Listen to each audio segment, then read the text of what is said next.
Hello po sa lahat po ng mga nagmamahal kay Miss Jillian Ward and Mr. Eman Bacosa Pacquiao. Abay, Miss Jillian Ward nagpaliwanag, and isa rin pala ito sa mga biggest reason kung bakit tinanggap niya ang proyektong ito. Kasi alam natin na pag tinanggap niya to, since yung kanyang nakakasama ngayon ay galing din sa isa sa mga kilalang love team sa Pilipinas.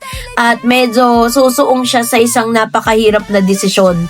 Pero isa rin pala sa mga biggest reason kung bakit niya tinanggap ang proyektong ito. Ito pala yon. So yun yung pag-uusapan natin maya-maya lamang. But before that, if you haven't subscribed yet to my YouTube channel, please don't forget to like, share, and subscribe at i-hit mo na rin ang notification bell for more showbiz updates. So bago tayo of course magpatuloy sa ating updates for today's video, nais ko pong pasalamatan kayo for always watching and trusting this channel. Thank you so much sa inyong laging panonood at palagi ang pagsubaybay sa mga updates po natin.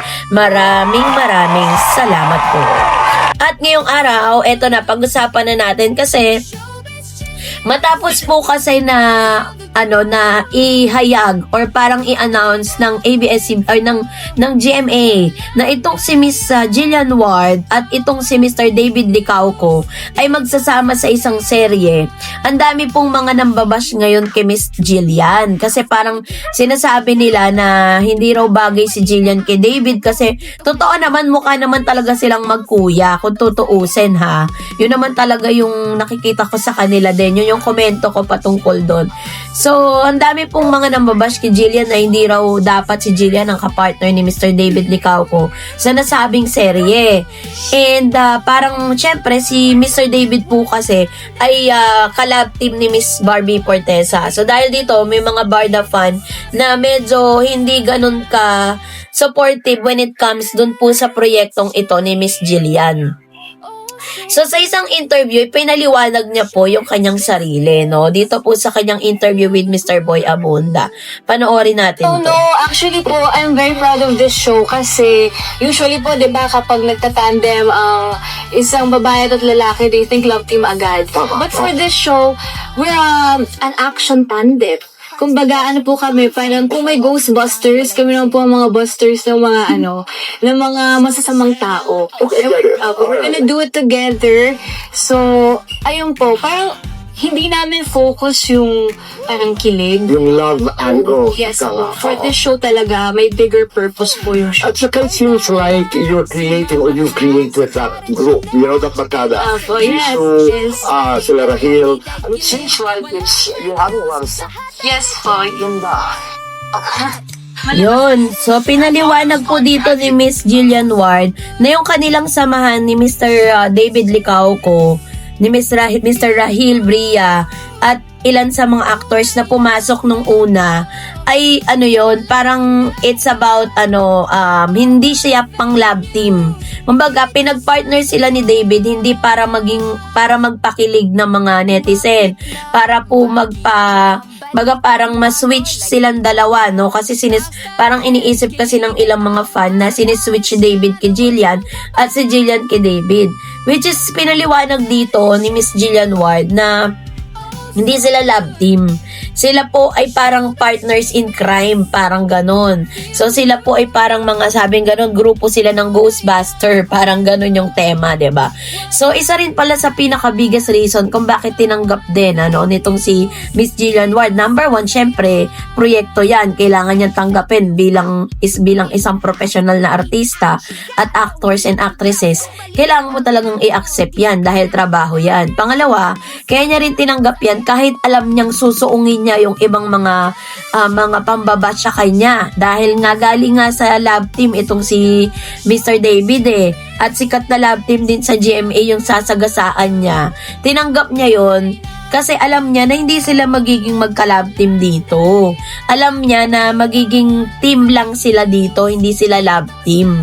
Yun po yung nililinaw dito ni Miss Jillian. Pero sa isang banda, sinasabi po ng mga netizen na ang dami na pong naiinip sa paglabas ni Mr. Eman Bacosa doon po sa kanilang Never Say Die. Kasi ang isa sa pinaka-biggest na magandang nangyari nung nai-announce nga na lalabas na si Mr. Eman sa Never Say Die, ang dami pong nanonood. Ang taas po ng rating, no? Hindi pa man po lumalabas yung segment ni Mr. Eman, ang taas na agad. At isa rin sa mga nakikita ko na sinasabi nila na guest lang daw si Miss Eman dito.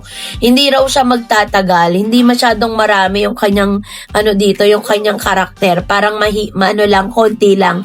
Ngayon dahil po sa ganda ng outcome, no, sa ganda ng mga nagiging resulta, balita pa lang napapasok, pero umiingay na agad ang Never Say Die. So possible yun na bibigyan siya ng mas maraming exposure. 'Di ba? Yun yung isa sa mga mga pinakamagagandang good news na pwedeng mangyari po between Eman and and Miss Jillian Ward.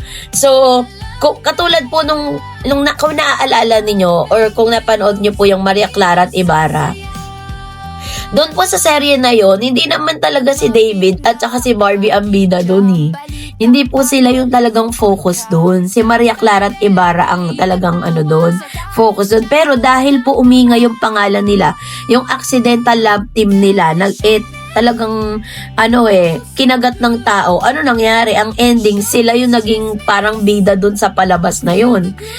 Sila yung parang nabigyan ng highlights. So, ganun din ang mangyayari ngayon kay Jillian tsaka kay Eman. Pag naging maganda yung naging outcome ng teleseryeng Never Say Die sa pagpasok ni Eman Baco sa Pacquiao, baka hanggang ending ng Never Say Die, silang dalawa talaga yung pagpartnerin. Kasi nilinaw na ni Jillian eh. Hindi talaga si David Licauco ang kalab team niya doon eh. Hindi talaga si David Licauco ang endgame niya doon. Hindi sila magka-love team doon, kundi magka-partner lang sila. So, pag iniisip natin yung situation, pwedeng umikot yung storya na si Mr.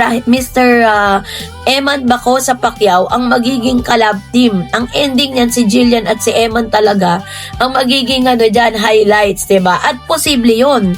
Kasi kasama nila si Rahil, kasama nila yung Korean actor, kasama nila si David, pero never naman silang umingay eh. Hindi naman sila nag-create ng talagang malaking usapin sa social media. Pero ito, pagpasok ni Eman, hindi pa man siya lumalabas sa teleserye, pinag-uusapan na siya. 'Di ba? So, ibig sabihin, malakas talaga ang Jillman. Malakas talaga yung kanilang tambalan, yung kanilang chemistry ay umaapaw sa sa lahat ng mga fans ni Jillian Ward. Kasi, this is gonna be the first time na talagang masasabi mong pinag-usapan ng tuloy-tuloy ang pangalan ni Jillian. Kasi dati, hindi talaga eh. Although marami siyang mga followers, marami siyang mga supporters and followers po sa mga social media account, pero hindi ganun kadami at kaingay ang pangalan niya when it comes to showbiz. Ngayon lang talaga, year 2026, sobrang umingay ang pangalan ni Jillian Ward nang pumasok sa buhay niya si Mr. Eman Baco sa Pacquiao. Kaya nga masasabi natin na blessing in disguise talaga si Eman. Pero idadrop din naman natin yung mga nagsasabing may gamitang nagaganap. 'Di ba? So kaya pag-pray natin, isama natin sa prayer na sana nga ay talagang magtuloy-tuloy yung karakter ni Mr. Eman Baco sa Pacquiao sa nasabing serye. So, kayo po, anong yung saloobin patungkol dito? Mag-comment kayo sa comment section. And that's it for today. For more videos and updates, please don't forget to like and subscribe. And please don't forget to follow my Facebook page, Dar Eds TV and Areds channel. God bless everyone!